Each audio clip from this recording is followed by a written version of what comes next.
Hi, everyone, and thank you for joining us today. I'm going to give us about a minute or so to let folks roll in and get connected, but we'll get started right on the hour, so I appreciate you waiting.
All right, so we're going to go ahead and begin.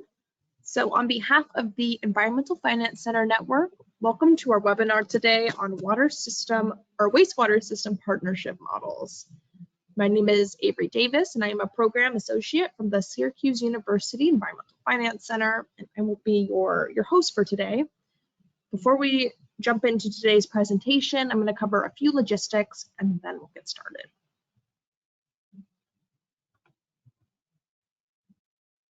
During the webinar today, everyone will be kept on mute to ensure audio quality. If you have a question, please type it into the GoToWebinar question dialog box anytime throughout the session.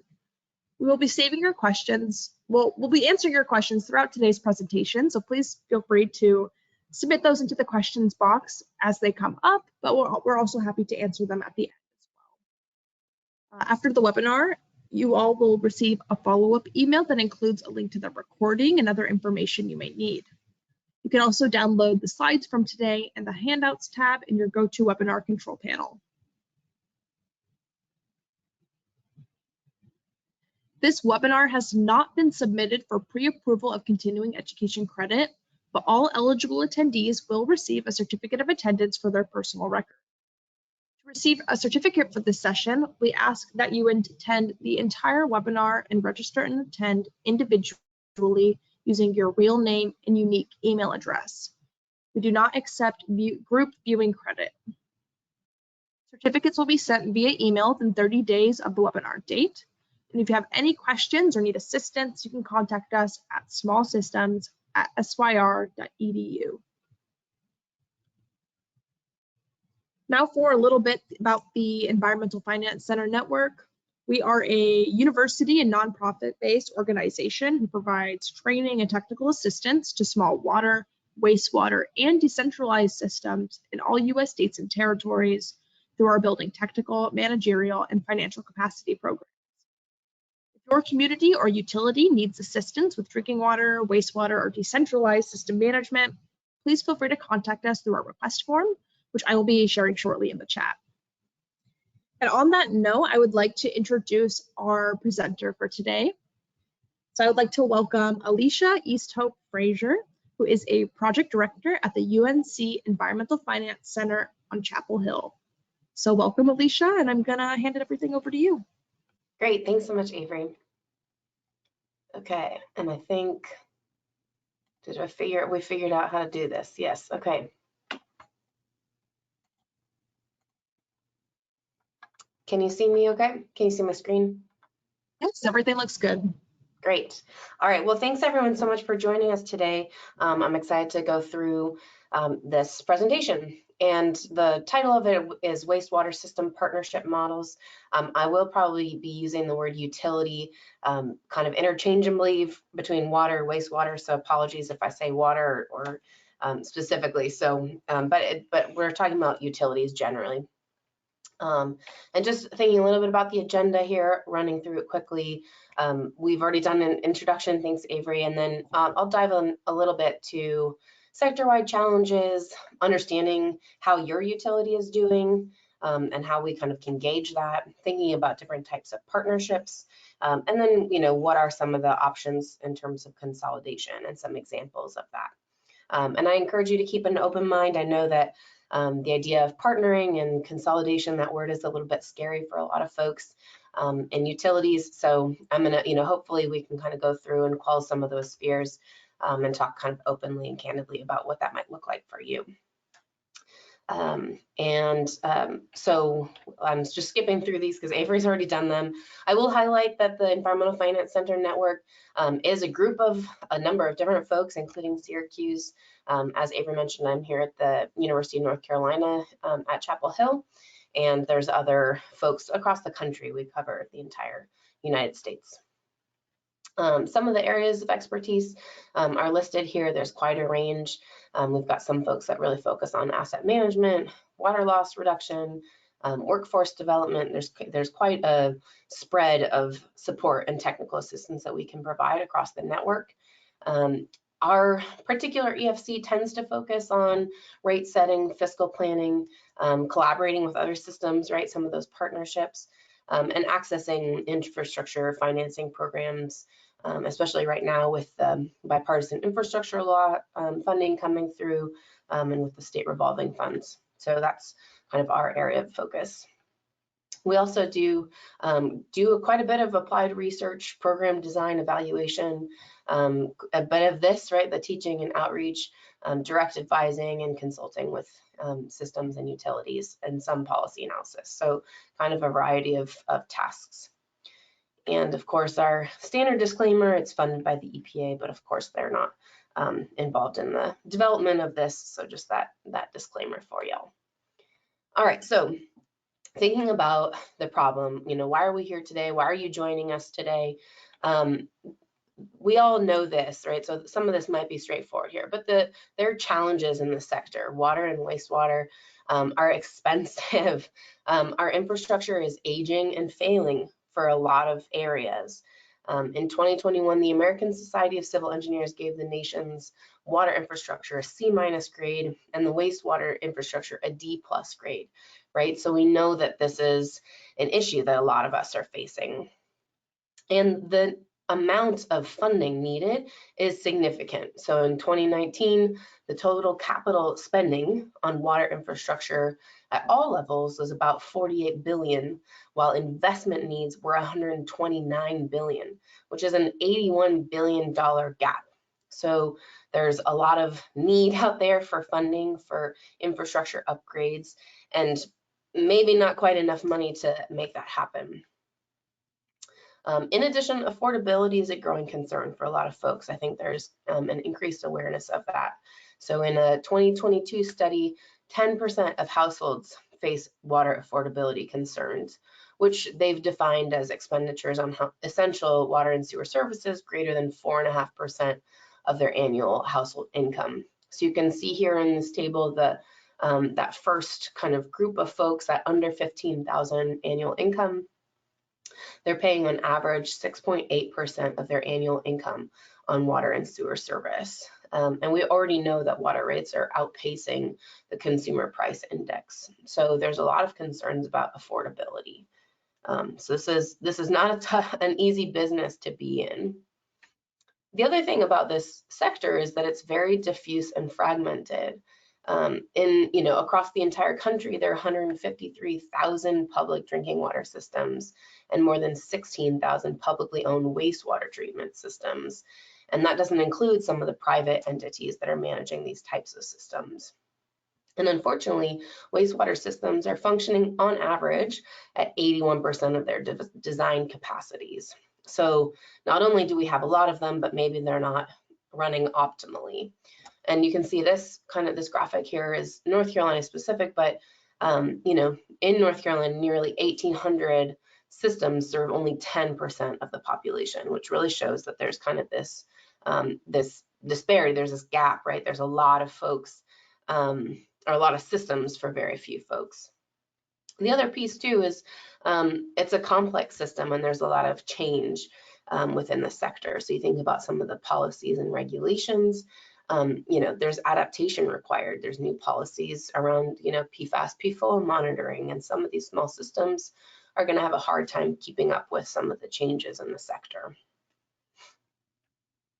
We also like to think about some of these challenges in context, right? Sometimes it's helpful to think about them as a real example. So I'll just pull in these two towns, Town A and Town B. Now they have the same size wastewater treatment plant, same number of linear feet, same number of employees running the systems, but Town A has a large geographic area that's mostly rural, and Town B has a small geographic area that's mostly urban. So the cost of maintaining these two systems is equivalent in total, but the cost to the customers is going to vary, right? You think about pipe repairs, employee time to check meters, or put in new connections, right, is going to be much more expensive per customer in that Town A than in Town B based on the spread of folks in Town A. And then you even think about, so that's kind of a basic overview of those towns, but then you think about, okay, Town A has 80% residential, they've got a few small commercial customers, versus Town B is only 60% residential and they have some large industrial customers. So when you think about it in terms of who their customers are, the large industrial customers might be bringing in more revenue, but maybe their wastewater is harder to treat, right? So it's more expensive in some ways. And if they lost maybe one of those industrial customers, maybe that could dramatically shift their revenue and therefore their rates for their remaining customers. Versus if you've got, kind of a more consistent spread of residential and commercial customers, you wouldn't have as big of, revenue loss shocks.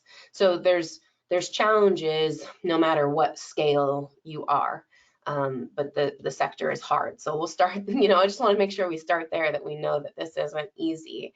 And there's lots of factors that control what makes it hard or more manageable.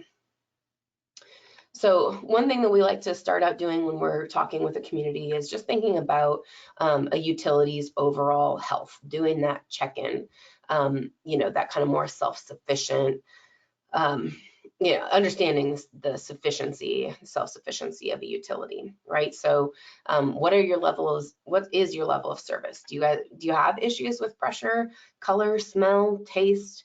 Are you able to maintain infrastructure properly and maintain your operations? Are you making investments in your infrastructure? Are you setting aside for depreciation?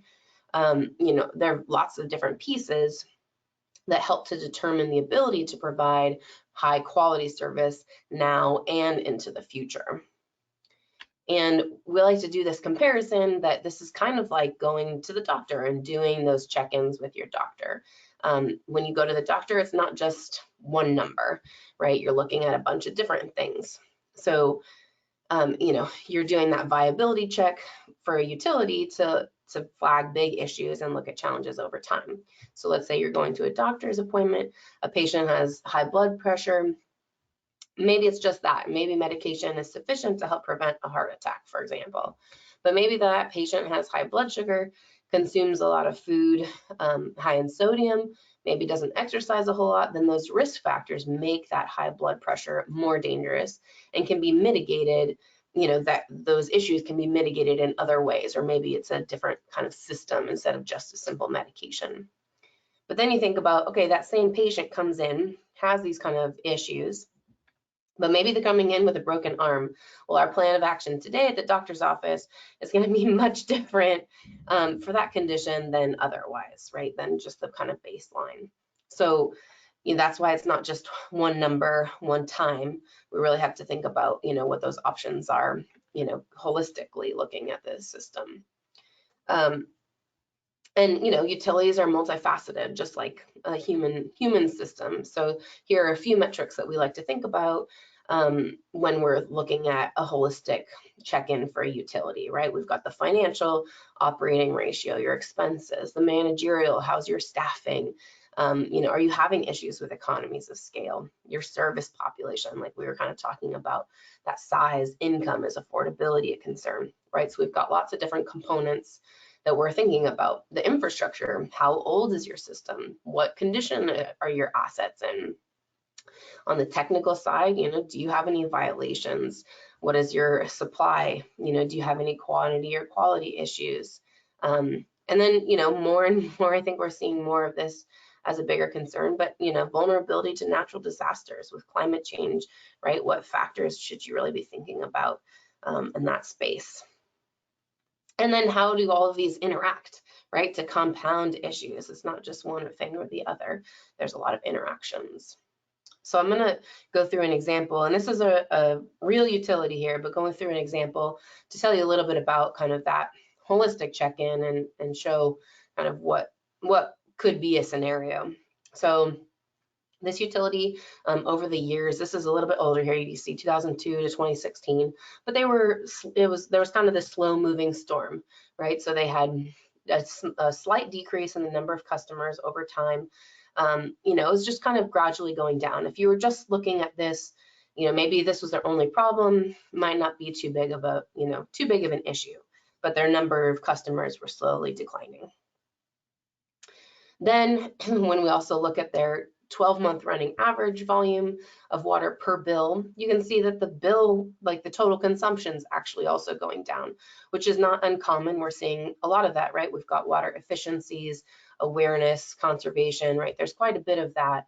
So that's not unusual for us to see those declines. But now we're starting to get into some of these compounding, right? You've got fewer customers and you've got consumption per customer declining, which on the conservation side is great, but on the revenue side, not as great.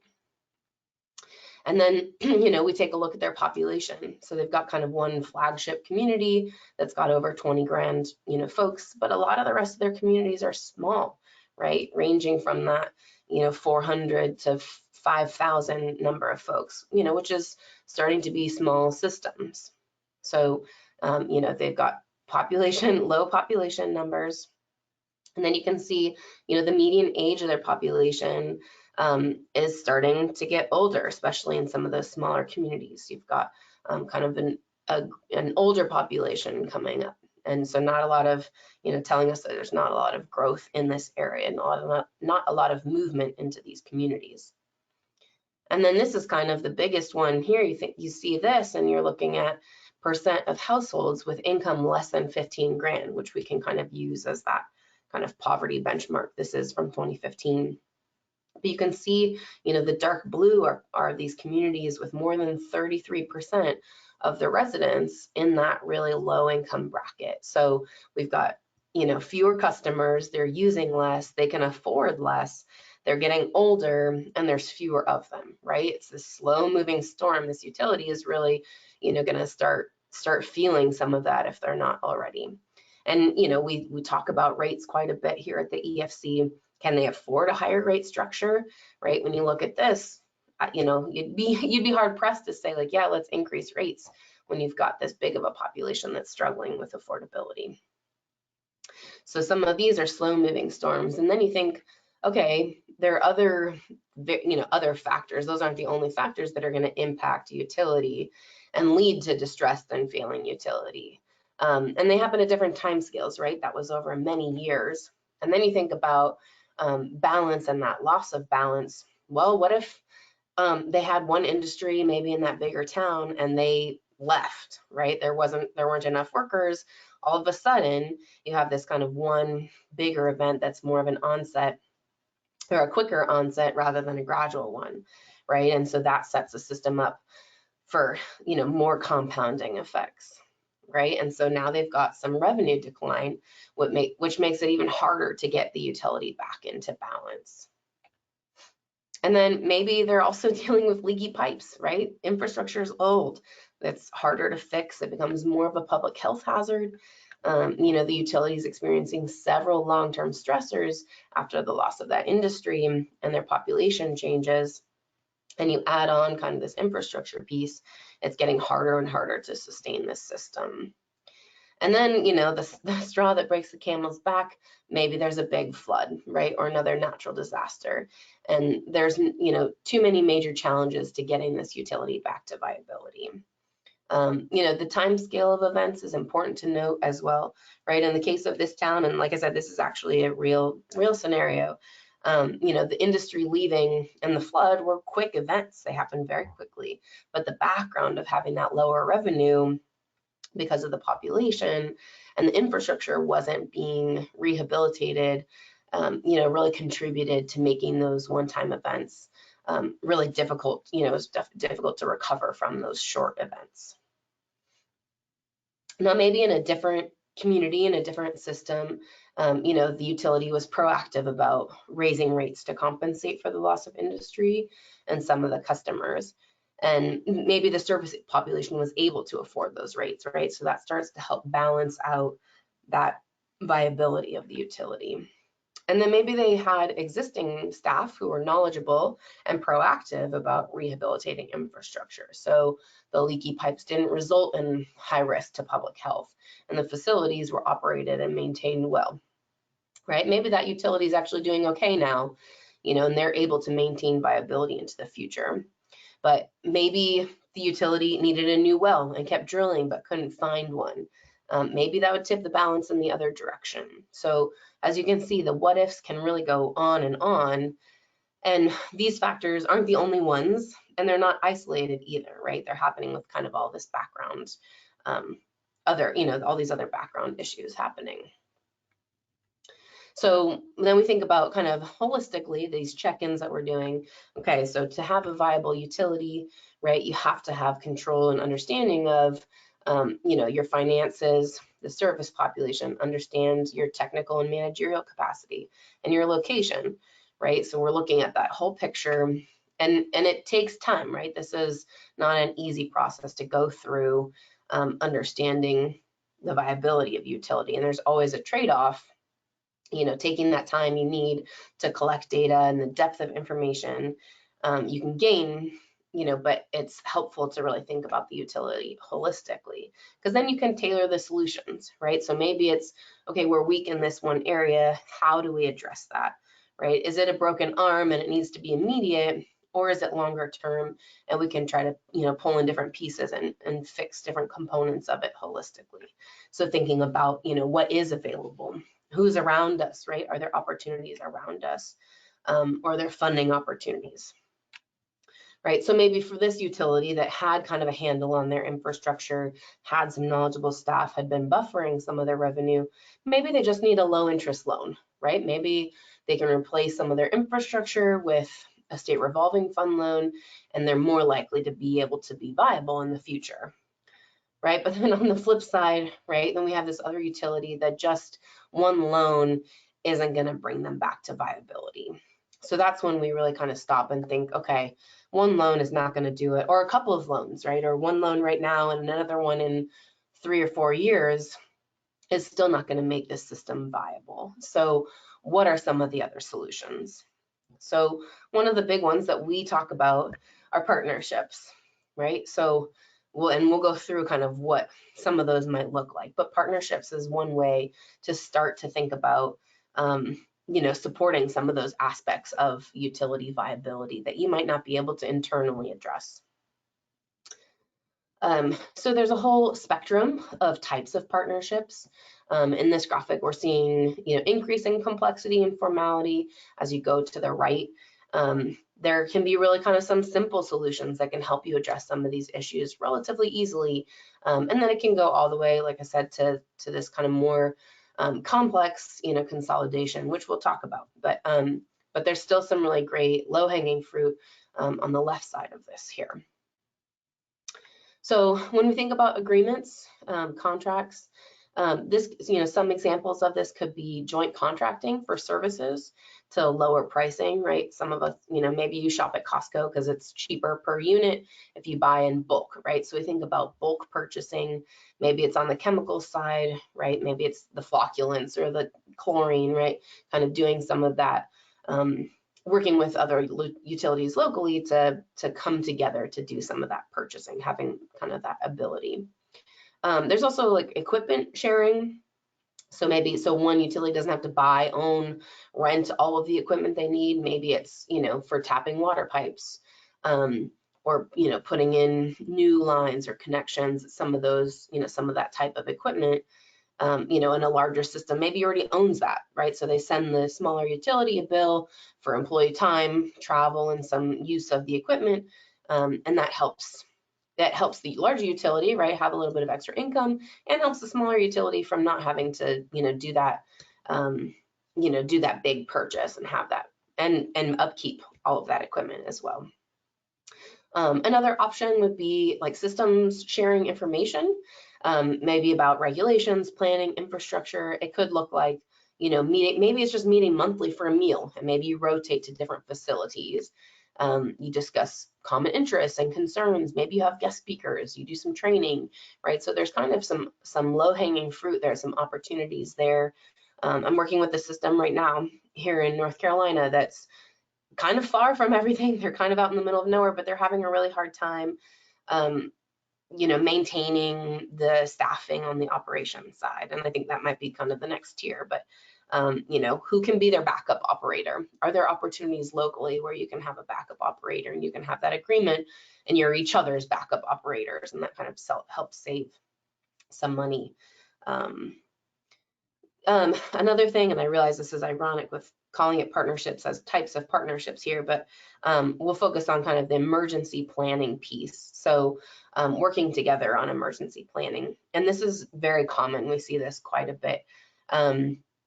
But you know, that a network is providing utilities with the means to help, you know, obtain help in the form of maybe it's personnel, equipment, materials, other associated services quickly from other utilities to restore critical operations during an emergency. You know, and the agreements that you would develop in these types of relationships, you know, would clarify the liability, you know, the reimbursement process, the response procedures, joint planning efforts, right? Maybe you're also coming together to do some planning to reduce impacts of emergencies.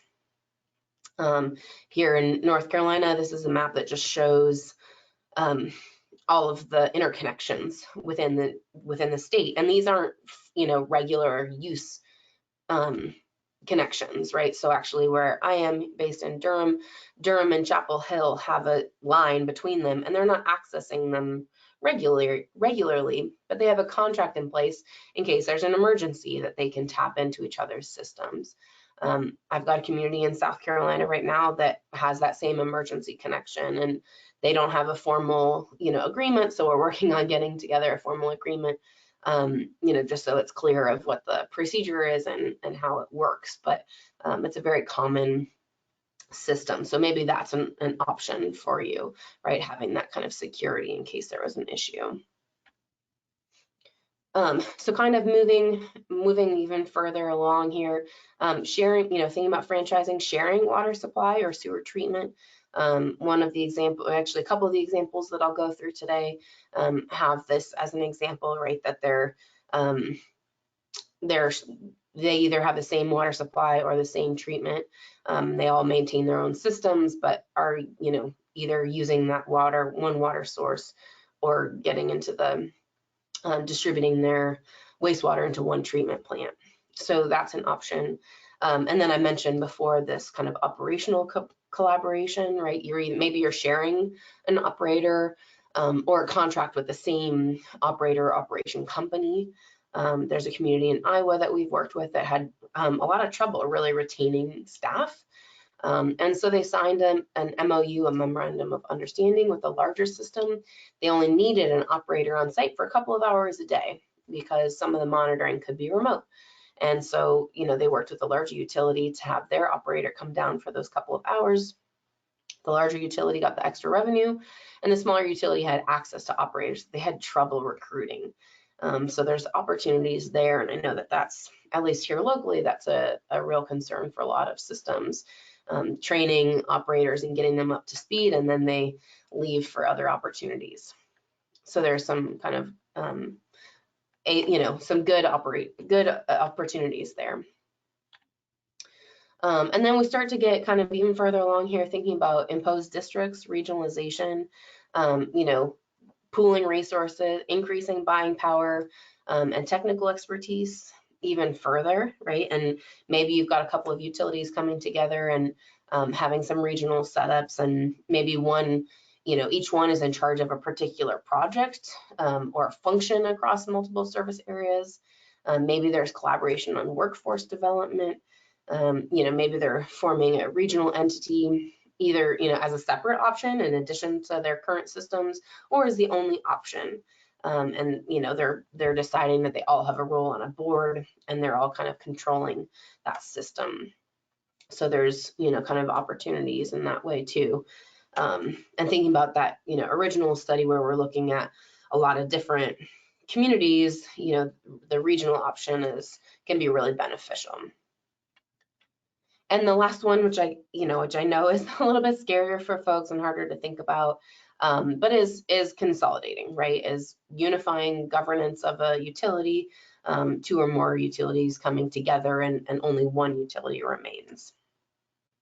And I think we tend to think about partnerships as a tool for that first scenario, right? That a utility is failing, that a utility is like losing customers and having affordability issues.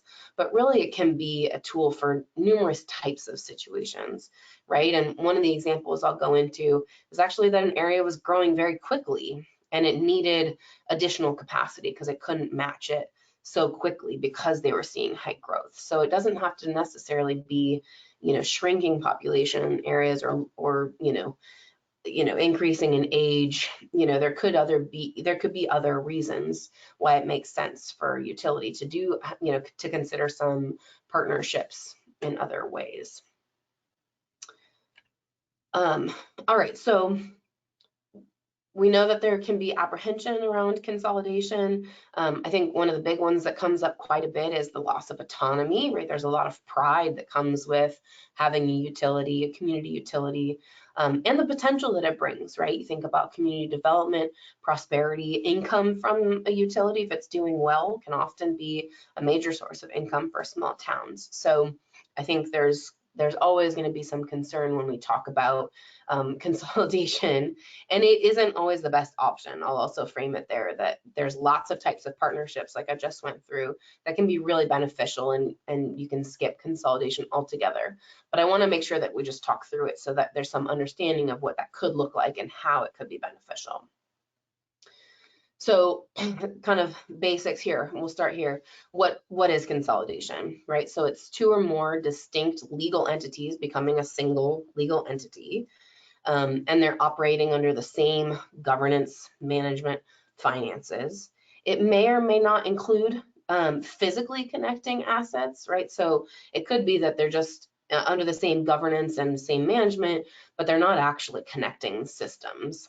That's very feasible, right? There's a lot of examples of that. It can also just be the utility.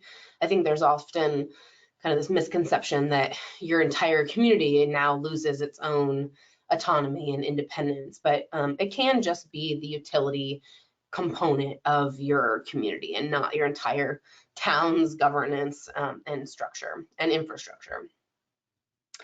And when we think about types of consolidation, I like to use this fish metaphor as an example of what they might look like.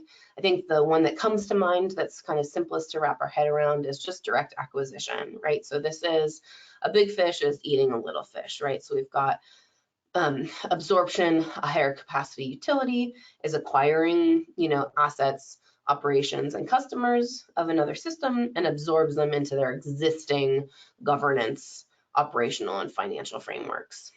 The next one, which I think can be more common, is a joint merger, right? So you've got two fish that have a baby and die and just leave the baby fish. And they're relatively equal partners. You know, they both are adjusting their governance structures, their operations and financial frameworks to create a new entity that's equally owned and controlled, right? Same number of seats at the table, kind of just equal partnerships.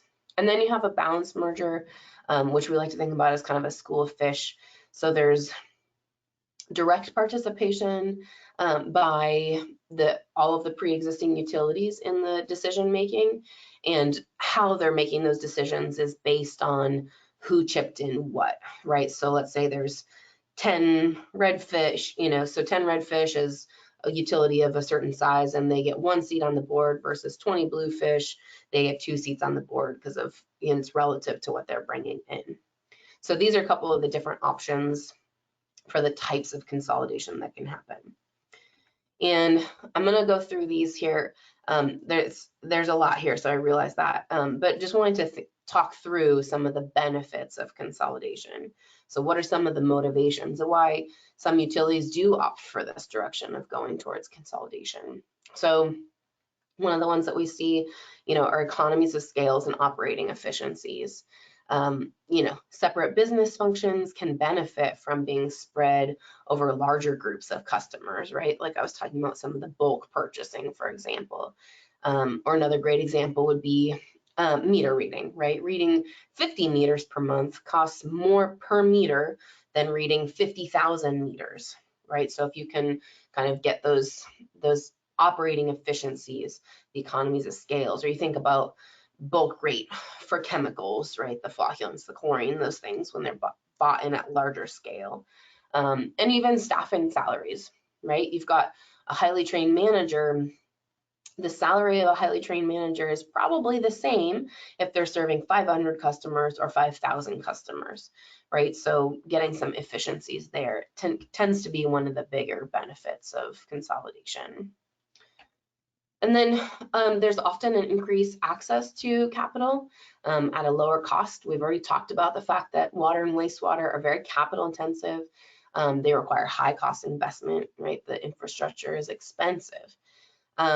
And often a larger utility is going to have better access to capital from investment and from investors, and possibly at a lower cost as well, because they're able to get better terms and interest rates. Maybe they've got revenue stability, which we'll talk about, and so they can get a better credit score, for lack of a better term, credit rating on their utility, which gets them those lower rates.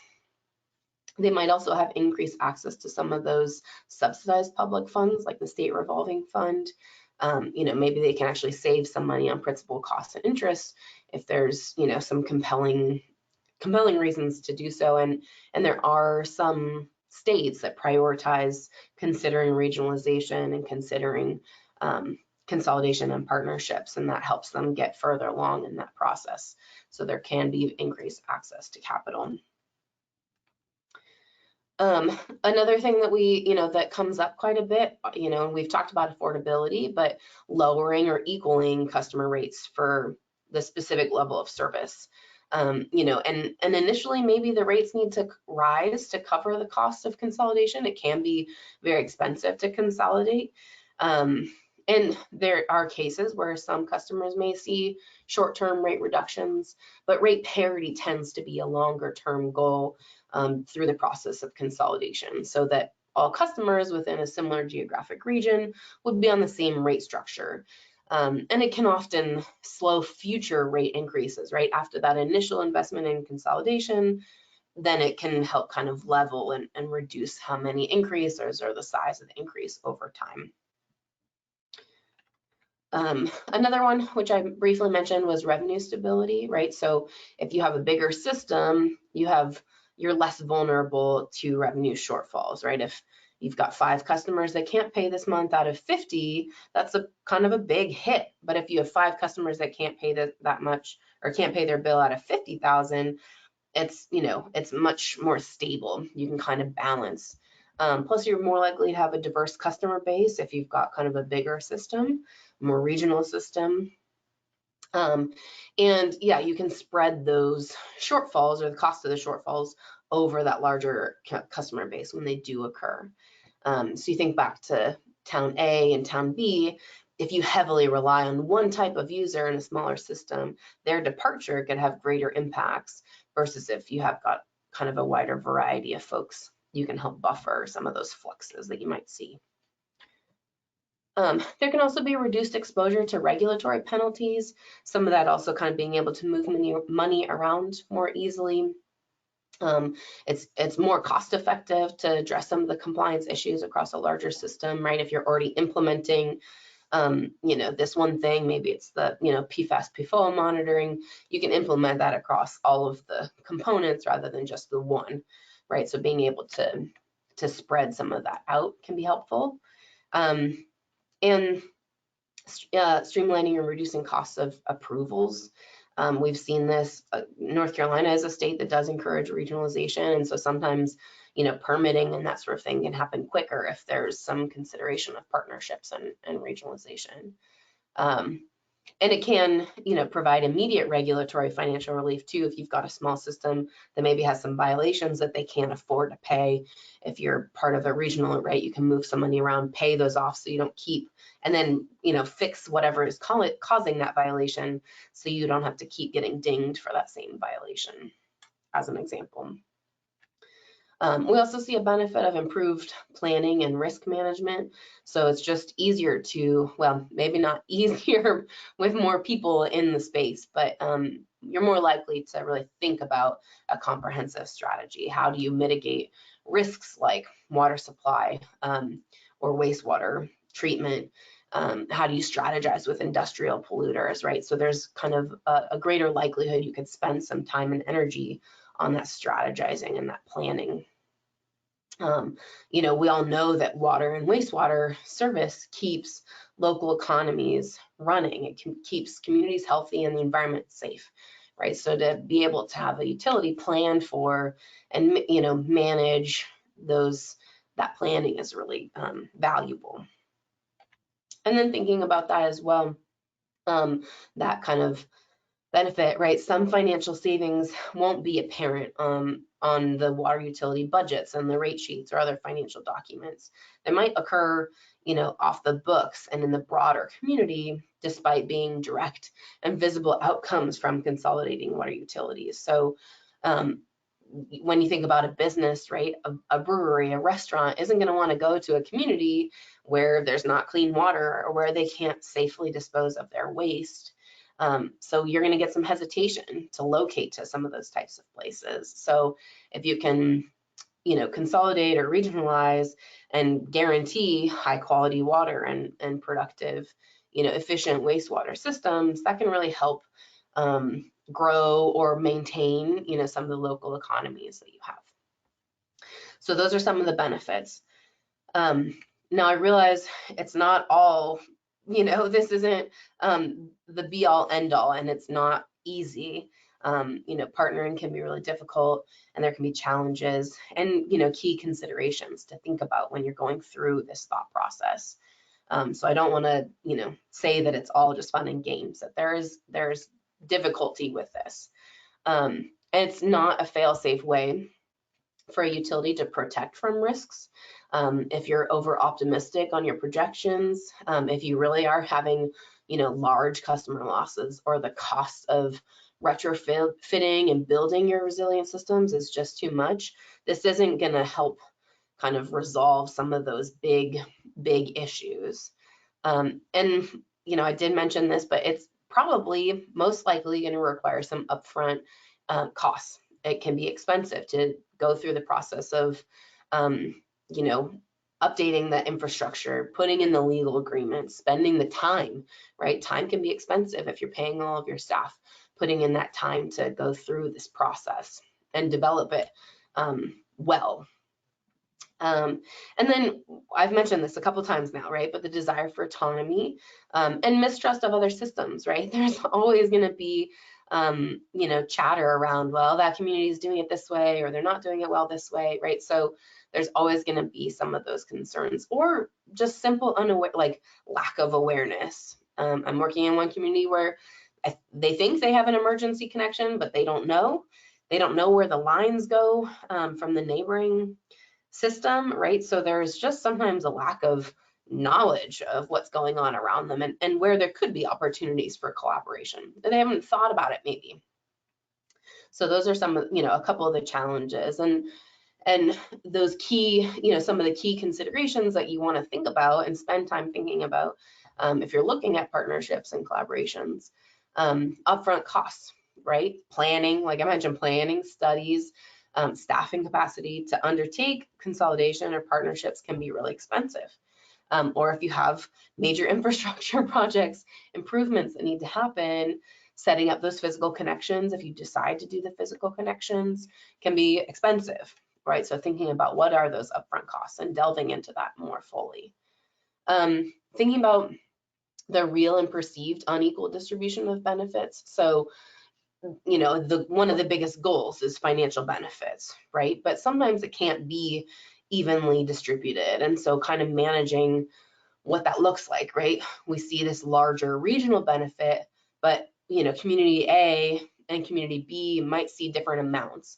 And so reconciling that, what does that look like? How do we compromise, you know, commit to solutions and maintaining affordability, right, for all customers? So another big one to think about. The timeline, right? Another one, again, financial is one of the biggest motivators here. Smoothing costs by spreading payments out over time can reduce burden of individual payments. But if you've got short political term limits, right? You've got a council that's changing over, mayors that are changing over. Sometimes it can be hard to get some of the political movement on some of these pieces, right? So because they want to show that they're having cost savings immediately while they're in office in order to get reelected. So you know, we can do models and develop instruments to have those savings accrue evenly over time or accelerate them, you know, if that's what's going to encourage those leaders to support consolidation. Or maybe it's, you know, there's some high upfront costs like we talked about, and so then that's going to be hard for elected leaders to support despite there being long-term savings. So there's, you know, there's ways to restructure existing debt, reducing costs, but it's something that, you know, you'll have to consider is what does that timeline look like and how is that politically motivated? Another one is, you know, that utilities coming together are probably at different starting points, right? You think about a bigger utility and a smaller utility probably have different financial, you know, abilities. They're coming in with different rates, different assets, savings, liabilities, right? They're coming in from these different places. And so you have to harmonize a lot of those pieces, which can be complex. And, you know, another piece is also incentives, right? So it can be really incentivizing for a smaller utility to think about collaboration and regionalization and partnerships, but maybe the higher capacity utility doesn't understand or see the benefits for them, right? And so if they're not interested, then it's not going to work, right? So really thinking about how do you incentivize some of those higher capacity folks to really come in and buy into the process and to the partnership. And you know, if there aren't incentives, it's not going to be sustainable long term, right? So having those incentives and can really lead to those robust partnerships and relationships down the line.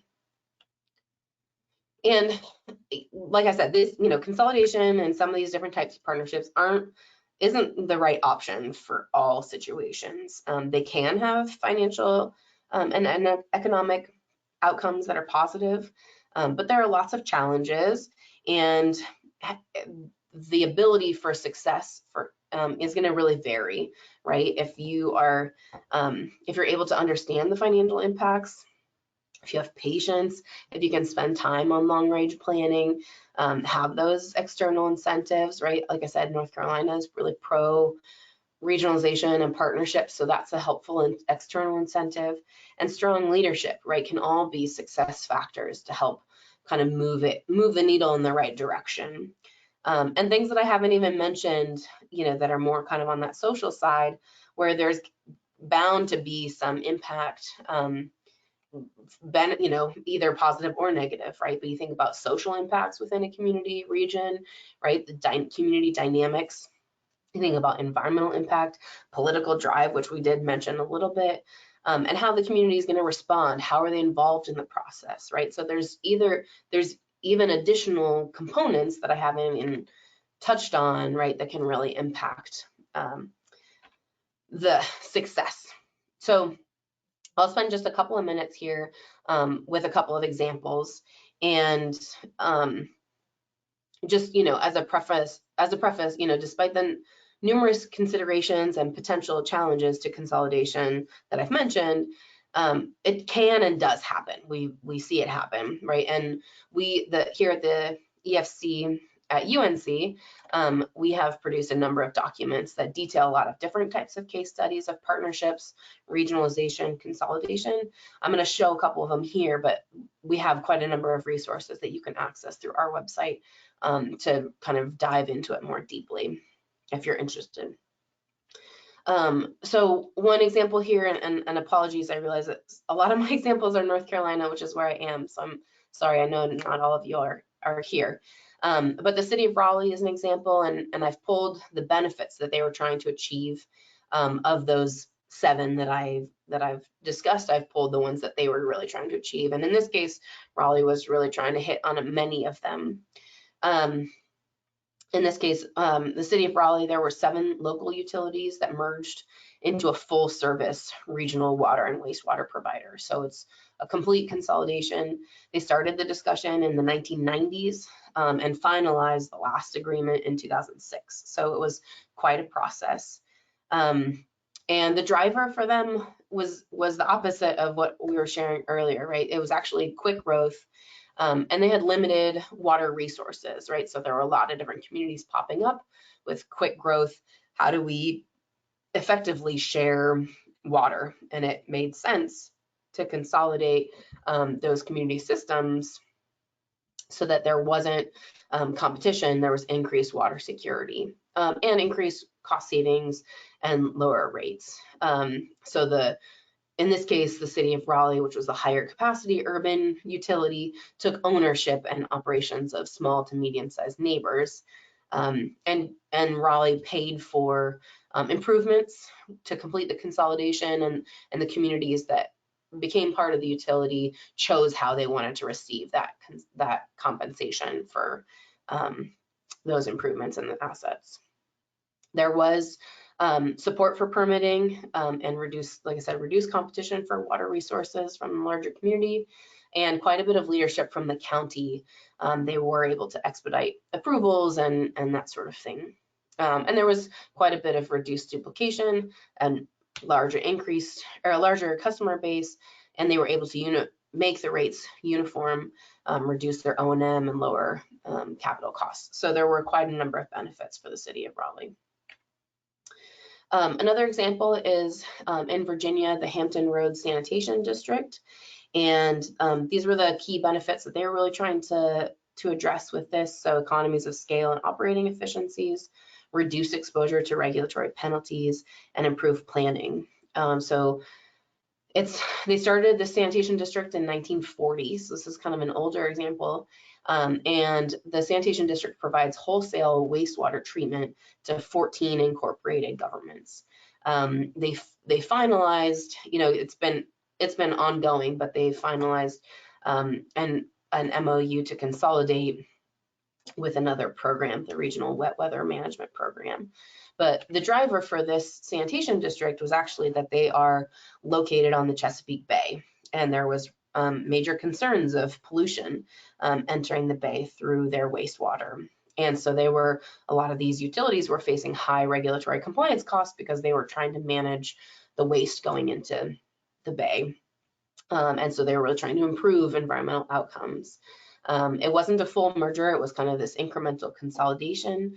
The district made improvements to assets, and they provide the treatment. So all of the systems maintain their own local control for the collection of wastewater and the customer interaction billing. That's all on the local utility, the local system. And then they outsource the treatment of the wastewater to the sanitation district.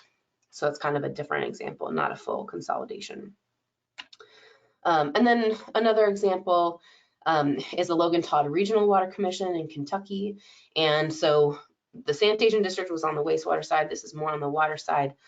They were really trying to increase access to capital at a lower cost and really focused on increased opportunities for economic development. So in this case, they had 12 systems that came together to create a water treatment facility.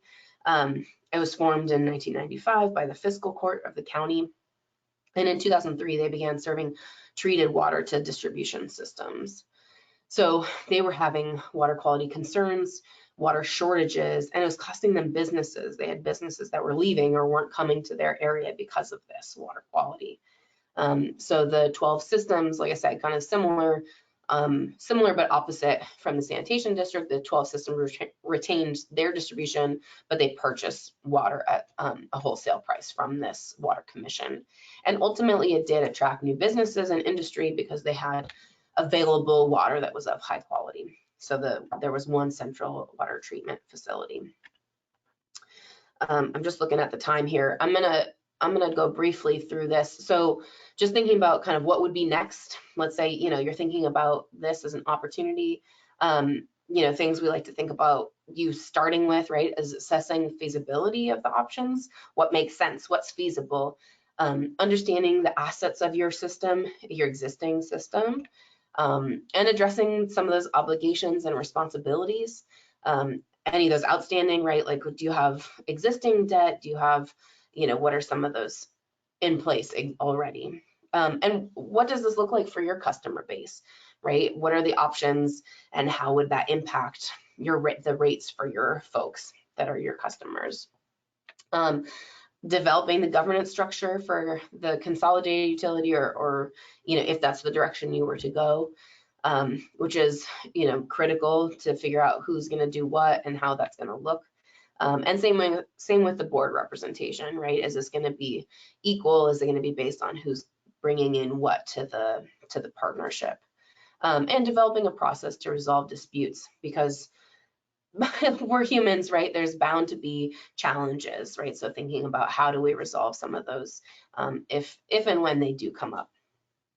All right, so I'm gonna just skip through a little bit of this here. These are in the slide deck so you can see them, but I want to leave a minute for questions here.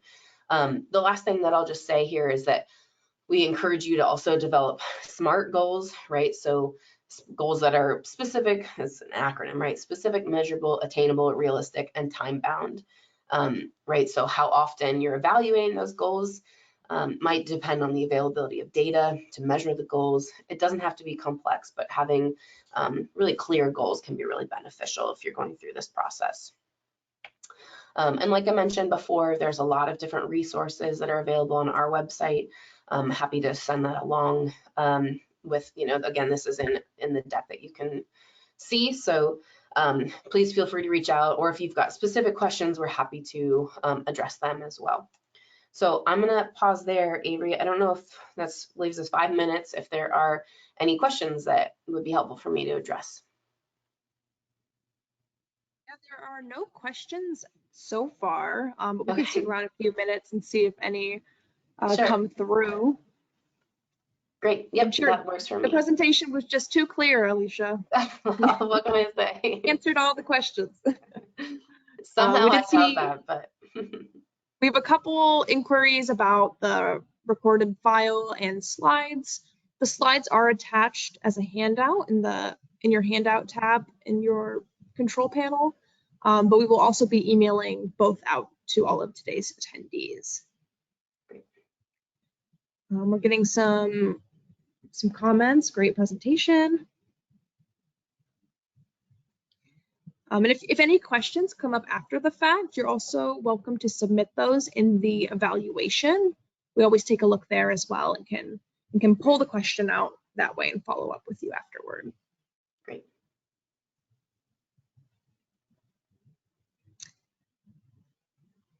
Okay, so I did see there are a couple coming through. So one asked, do you know how many customers were connected to the 7 communities that formed a system near Raleigh? Raleigh, yeah, I don't off the top of my head, but their case study is very explicit in one of our resources. I think it's this.